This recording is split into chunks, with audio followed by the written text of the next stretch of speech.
बढ़ते हैं आगे। मध्य प्रदेश की सियासत में इन दिनों साधु संतों और कथावाचकों के बयान सुर्खियों में बने हुए हैं। धीरेन्द्र कृष्ण शास्त्री के विवाद के बीच दो संतों ने एमपी में सनातन बोर्ड के गठन की अब आवाज उठाई। इस पर सियासी हलचल होने लगी। क्या है यह मामला, इस रिपोर्ट में देखिए।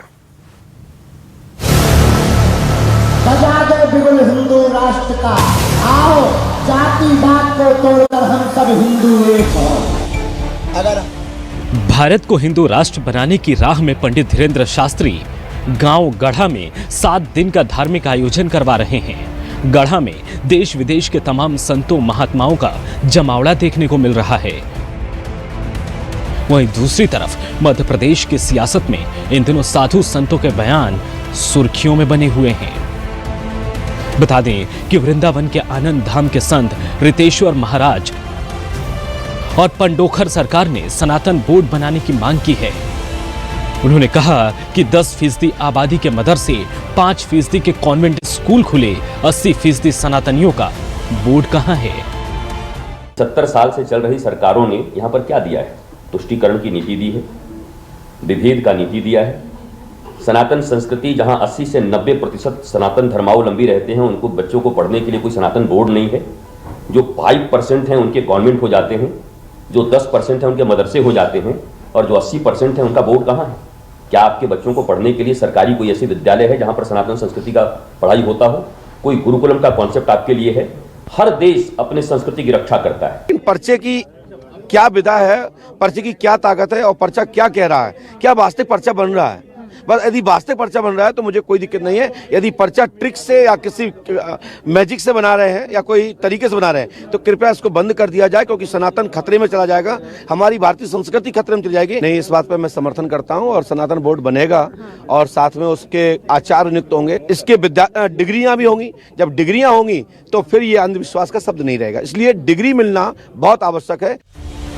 रितेश्वर महाराज और पंडोखर सरकार के सनातन बोर्ड बनाने की मांग को लेकर बीजेपी और कांग्रेस भी आमने सामने आ गई है। बीजेपी प्रवक्ता आशीष अग्रवाल ने सनातन बोर्ड बनाने का समर्थन करते हुए कहा कि धर्म गुरुओं की मांग पर विचार विमर्श होना चाहिए। कांग्रेस तो चाहती नहीं है धर्म की बात हो, क्योंकि यहाँ कांग्रेस को मुंह की खानी पड़ती है। वहीं सनातन बोर्ड मामले पर कांग्रेस की भी प्रतिक्रिया सामने आई है। कांग्रेस प्रवक्ता के मिश्रा ने कहा कि सरकार बीजेपी की है, उन्हें बताना चाहिए कि सनातन बोर्ड 370 हटाने से कश्मीरी पंडित और ज्यादा परेशान होते हैं। देखिए, महाराज जी ने अपनी भावनाएं सबके सामने रखी हैं। अब उस पर पर्याप्त विचार विमर्श होना चाहिए और विचार विमर्श के बाद जैसी समाज की राय हो उस पर सरकार विचार करेगी। वैसे भी सरकार के जो निर्णय होते हैं वो समाज के भावनाओं के प्रतिबिंब होते हैं, तो अगर ये भावना अगर आगे बढ़ेगी तो सरकार उस पर विचार करेगी। सरकार 370 हटा दिया केंद्र ने। कॉमन सिविल कोड की बात कर रहे हैं, तो जिनके पास बहुमत है बनाते क्यों नहीं? बनाए ना वो। आज उन्होंने 370 हटाया, उससे क्या मिला? और कश्मीर बिगड़ गया है, वहाँ कश्मीरी पंडित और परेशान हैं। तो ये तुनक मिजाजी लोग अपने राजनीतिक स्वार्थ के लिए घटिया स्तर पर जा रहे हैं। देश में फिर कह रहा हूँ, सरकारें आती हैं जाती रहेंगी, पार्टियों का वजूद खत्म हो जाएगा यदि देश नहीं रहेगा। तो मैं हाथ जोड़कर निवेदन करना चाहता हूँ कि देश को रहने दें।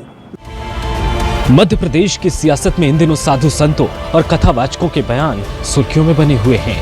धीरेन्द्र कृष्ण शास्त्री के विवाद के बीच दो संतों ने एमपी में सनातन बोर्ड के गठन की मांग उठाई है, जिस पर कांग्रेस और बीजेपी भी आमने सामने आ गई है। Bureau report, news 24, Madhya Pradesh, Chhattisgarh.